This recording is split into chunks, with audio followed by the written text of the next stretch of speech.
Eno Bobi Wine yatunguza kibiina kibufuzi National Unity Platform ekiri awo kimanyi ebintu byakyankalanye abantu bagati musajja all of a sudden akubyewo ekintu akubyewo ekibiina kibufuzi abadde mu kisinde basattira ababadde mu kisinde basattira ndaba bwana ba DP block bavudde ne bagamba nti fe tugenda kukolagana ne Bobi Wine bali mu NRM bagamba nti ekibiina kyali kyazikira ddala tekina mulamwa olwoba nakisinda bagamba nti ekyokujja ky'ekibiina ate kyayonoonye ebintu abalala bagamba nti ekiseera kibadde ekituufu Bobi Wine okuteekawo ekibiina ky'ebufuzi akalulu 2021 kaakati nno katandise okubanga kajjamu ebbugumu ebibuuzo bikyali bingi reports zafuluma gye buvuddeko awo nti owekitiibwa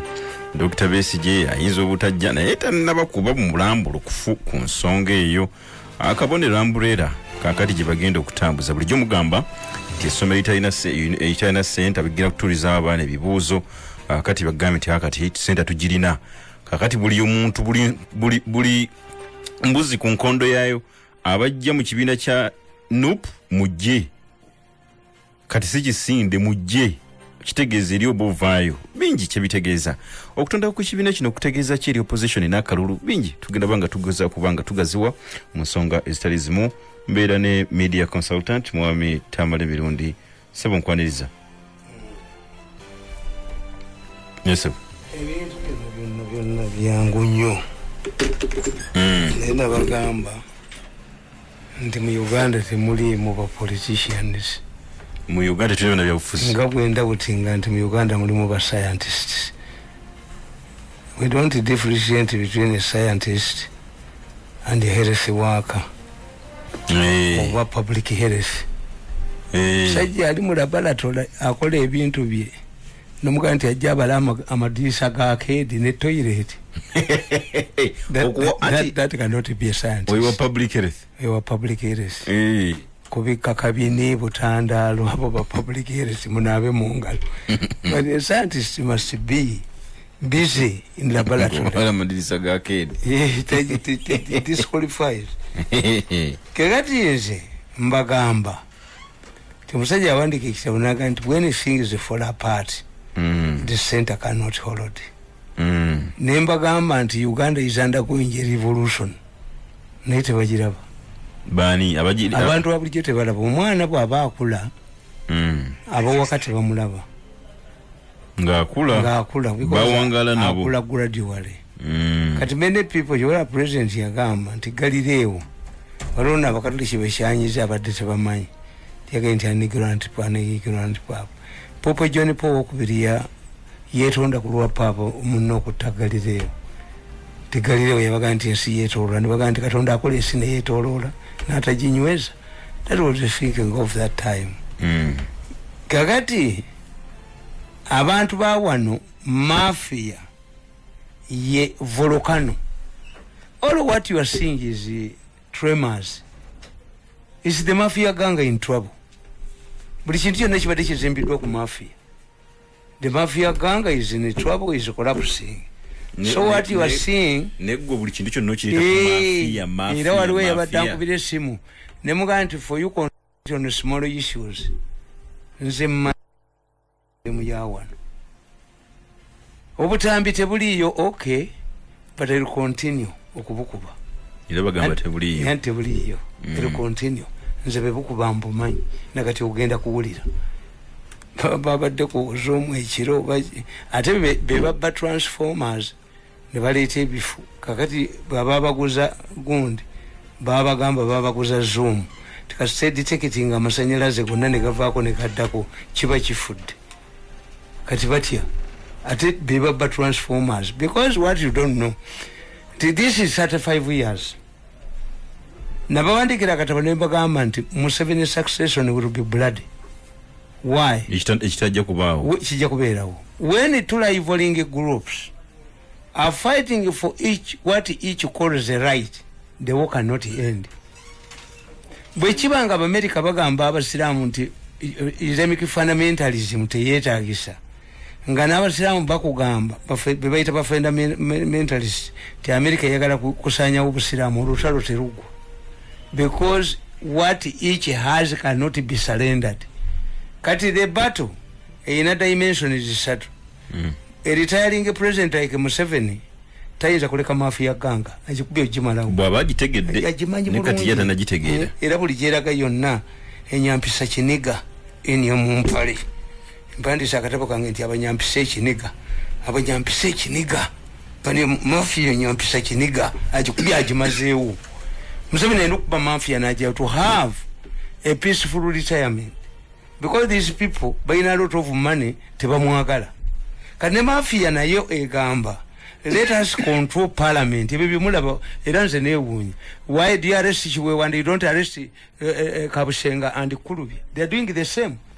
This one is undermining the MPs abatali mu ba mafia babwe nono naye is a trend nti enyimba zibagenda okuba kati what's the difference eyakwatidde omukazi mu kibira namukwatidde mu lujja namukwatidde mu gundi bwaba mulwadde amulwaza bwaba mufunyisa olubuto you get the same judge. You only had an opportunity.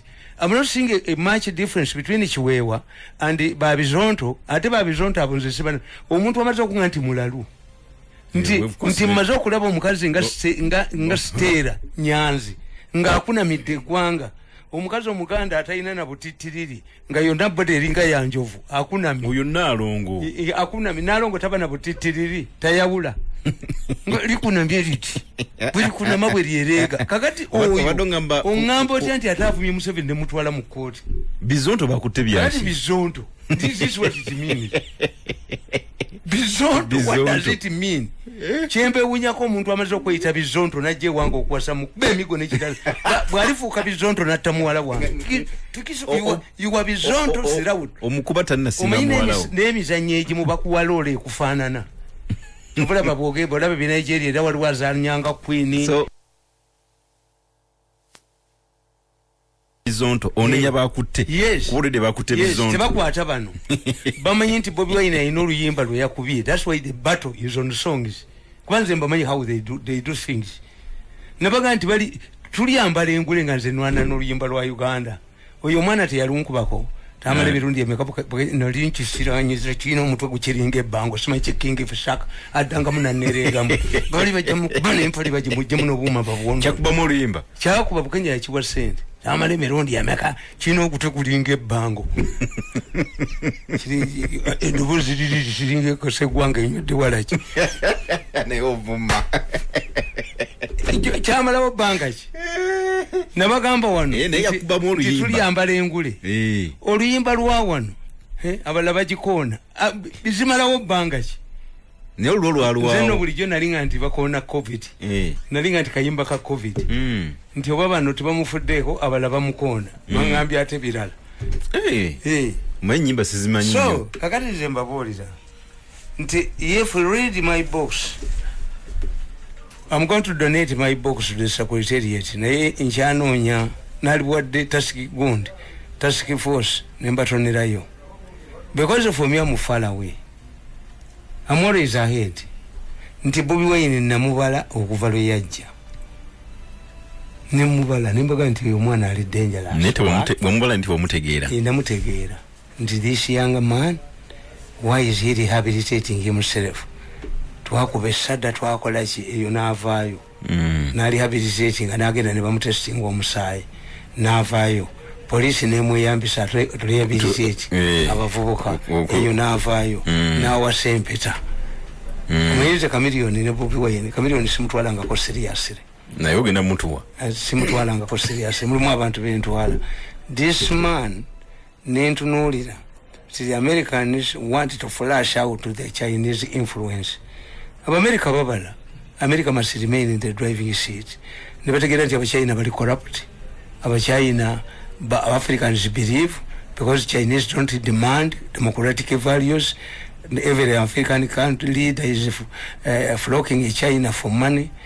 Kakati America nibagenda short run zijabale mu kusasula. Many countries are colonies of the Chinese. the Chinese was imperialist compared to the Americans and the Europeans. Kwa tibafuganga koma tuwali tibaina interaction n'abantu, and they have got their money well through the nose. Omuntu yafuna sente nga yitambujita malaka zikabagaba bomu type ya badreke rweka uyayino kubanga ali mwavu nyinza kubanga yakola kesabo. The way he looks at money is different. Dweke rweka muyakola kesabo n'aba fere bakuganti ya dweke rweka teribwa gendo lyesabalala mu Uganda aba fere bamukaba dweke rweka. So you must understand how this money got his money. It reflects how this man got his money. It is a chikumiche takisonyiwa, and eventually you can lose. Kakati nkugamba inako ngambi ku Bobi Wine. Bobi Wine inaja you took him serious na yimba nazo nabagamba nazo kanemba gamba mukatabo kange muno nembaga nti oyo mwana ajabalekira obuzibu nabagamba nti nembagamba some politicians have dismissed the recent victory for local musician Robert Kyagulanyi, also known as Bobi Wine, in the Chadondo East by-elections as inconsequential, while others consider it as a new dawn on the horizon in Uganda's politics. This is my personal view. In my book Ensemble, Is It Victory or Defiance, which I have partly reproduced, I made the following observations. I pointed out that Ensemble's 47% vote in the fight for the constituency spells doom for Uganda. Since then, several unprecedented events have happened. The Baganda have rose up against Uganda Land Board and rejected the Chapa Munyuma campaign on land occupancy. More so, the Kabaka is facing a string of court cases over land. One may also ask what went wrong. My observation is that Baganda have realized that taking the Kabaka to court is normal, is something normal, and no longer taboo. Likewise, Bobi Wine's victory will have far-reaching consequences because of the following reasons. Tuzanyisanga mutani wa Mirundi. Political science is a science. But the problem with the natural scientists, for them, they deal with the non-manipulatable variables.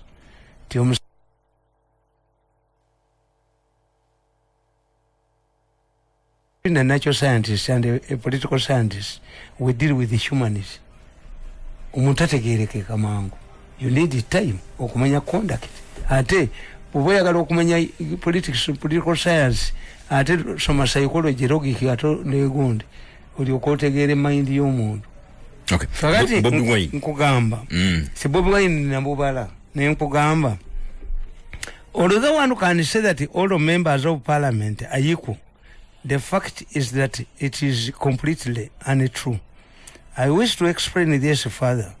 If all members of parliament were equal, how come that some are appointed ministers while others are not? Secondly, why do some members contribute to debate in parliament while others spend years without making a maiden speech? Furthermore, is it true that city-based legislators beat their counterparts from rural areas on mass mobilization? The reason is simple. This is because legislators from urban constituencies have much more influence than those from the rural areas. This is so because revolutions that culminate into fall of governments start in the cities. If I may ask, how many rural groups have ever removed a government from power? Peruero. Even if it happened, leaders must rely on the city leaders after the successful takeover. Museveni later deep. In the former Soviet Union, a strong military attempted to overthrow the then president Mikhail Gorbachev in a purge, only to be thwarted by the then Communist Party chairperson in Moscow, and the coup flopped. Another important aspect in Bobi Wine's victory, which cannot be ignored, is that he defeated candidates sponsored by major political parties. Interestingly, both leaders, General Yoweri Museveni and Dr. Kizza Besigye, who were given a bloody nose, had strategic interests in the constituency. Also, is that Dr. Kizza Besigye is a resident in the same constituency, and he supported his candidate together with the entire leadership of FDC political party. On the other hand, the ruling party NRM suffered a huge embarrassment when one of their founder members and war heroine, Madame Gertrude Njuba, broke the party rules and supported Bobi Wine. Thirdly, besides offering proxy support, no opposition party openly supported Bobi Wine, as was the case of Nsambu. Nsambu was abandoned by even NRM itself. Bobby rubbed the Mengo establishment the wrong way when they tried to grab his land through Buganda Land Board. Bobby's supporters responded in a crude manner and produced abusive recordings against the Kabaka on social media. Bobi Wine never succumbed to political scavengers, including Betty Nambos, who allegedly demanded shillings 10 million to participate in his campaign. On the other side, Mengo feared to take him on due to his finally the same way his rivals did. His driving factor was a frustration among the youth, which no political party addressed.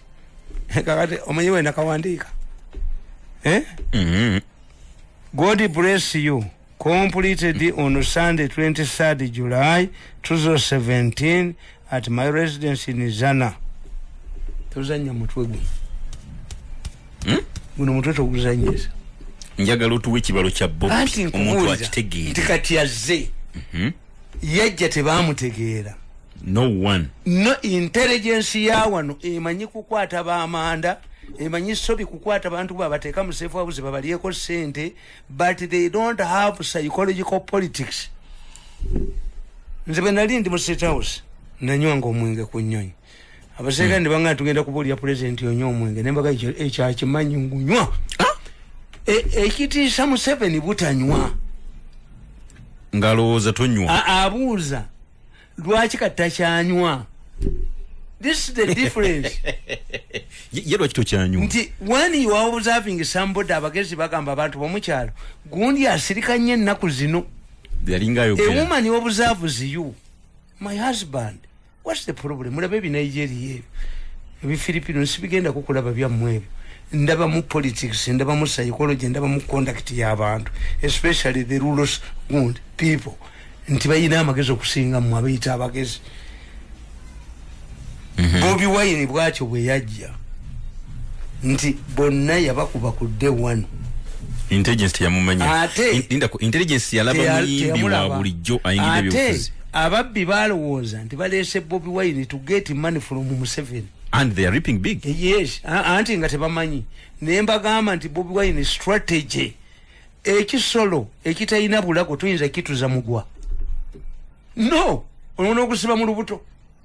Bobi Wine ayina structure, ayina slogan muzimu. Kati ogenda kukola ki? A slogan. That man, young man, ayina abantu abagezi abamuli emabega temulwana na Bobi Wine. Era statement eyo nagiwidde bwa ku Betty yagenti omwana ono byakola. Waliwo abalala bamwe. Naye ate mukitegeere nti nammwe abasanze temuyina gundi. Waliwo kakatula ba COVID-19 bakugamba nti if you have a strong immunity system takutta you survive. Waliwo lwosangira omuntu nga tukita total organ failure amagugwe tegakola omutima tegukola amagulu tegakola biki byonna nesenyiga gweseko mukuba kwata mirundi twali wano gye buvuddeko n'ongamba nti ekimu ku biyambi Bobi Wine yembeera y'okuba nti ali mu kisinde ekitalina structures olwaleero ekibiina kitondeddwawo tagenze kufuna buzibu bwe tubadde bweyoleka nabagamba nti envubu bwezaala ekyana kyayo ekyana ekyo ekikweka okutuusa nga kimaze okuweza ki nga kimaze okufunira ddala nekiweza egundi yakyo kakati Bobi Wine okumanya ali very strategic eriyo eyo kakati ababbi ne balowooza nti bajja mukoleramu I always recall ne president kimugambangako nti I saw somebody with the sack of money ng'awa abantu emitwalo 5 gandi vote Bobi Wine bonga balowooza nti Bobi Wine bagenda kumweyambisako Museveni bamulieko sente de balamu we NRM wamugamba ne bagula bakusasa ne mbagamba of all people be bagula omuntu ali stable mu be bagula full figure yajja ku bufumbo nti talina waka kusasira balabika bamusuubiza ebintu bingi nnyo ne bamwabandoninga. That's what they did.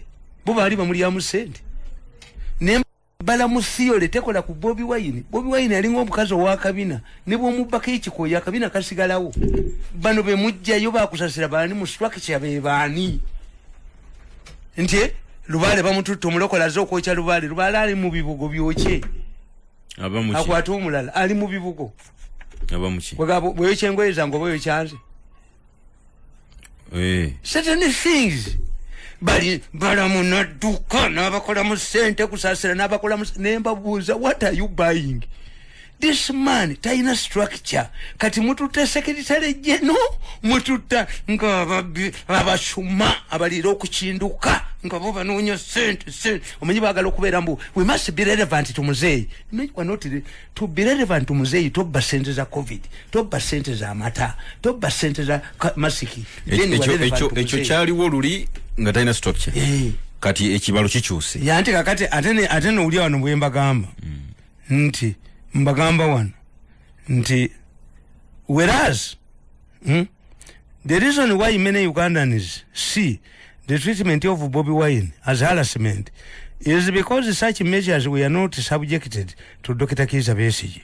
For instance, Besigye's petrol business, including his fuel stations, continue to operate normally, and at times government vehicles refuel from there. His farm has never been raided by security operatives, and even when he was accused of alleged involvement in subversive activities, his businesses continued to operate normally. Whenever Dr. Besigye and his hooligans are arrested, they are quickly released.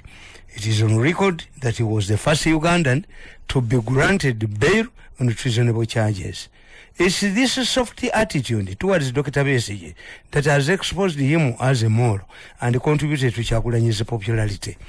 Another advantage that Kyagulanyi has is his political base, the youth.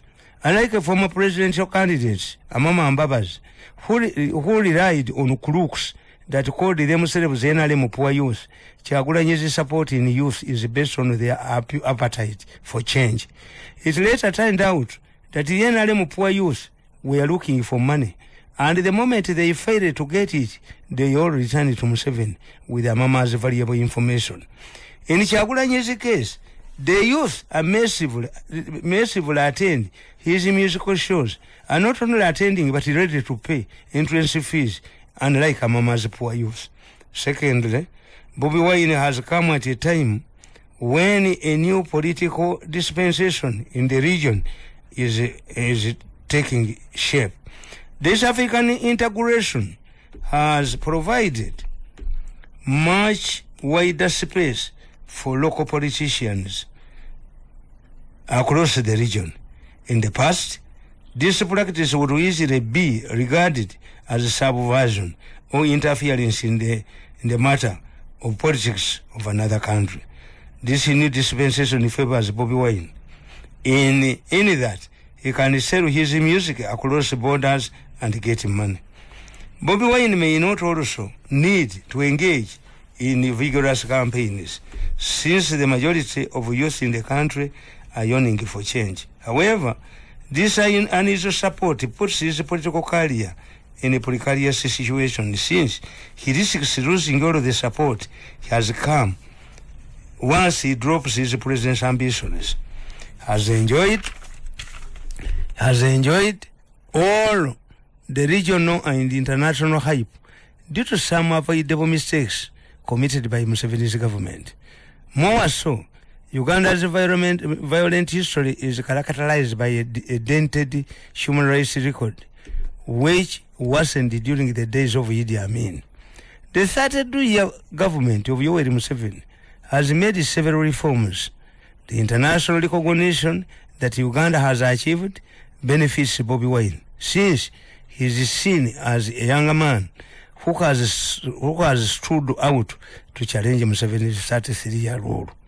Bobi Wine ambitions have been further boosted by NRM's poor record in fighting corruption. Ironically, most of the money is stolen by the mafia, who do not care about Museveni's failure. One wonders how a committed person like Nachove can be fought and her husband forced out of office. What the mafias forget is that the population, especially the people that have been humiliated, are itching to pounce on them once Museveni leaves power. Finally, Bobi Wine is also supported by opportunistic forces, including Mengo. They strongly believe that by supporting Bobi Wine, Museveni will give them more concessions and bags of money. Their reasoning is partly correct, because what Museveni has given Mengo is already enshrined in the constitution, but they know that their influence to determine the outcome of a presidential election is dismal. Therefore, if a new president comes in, they will have an opportunity to negotiate new concessions. Nti Bobi ekiwa akati problem Mengo ye eringe for the first time akabika tiwekali Uganda's history time immemorial. We have never seen a national issue where Uganda is irrelevant like today. Buganda terimbya bufuzi obuzibu kati webuli chenjagala Uganda wabata trade ne federal yagitundiramu.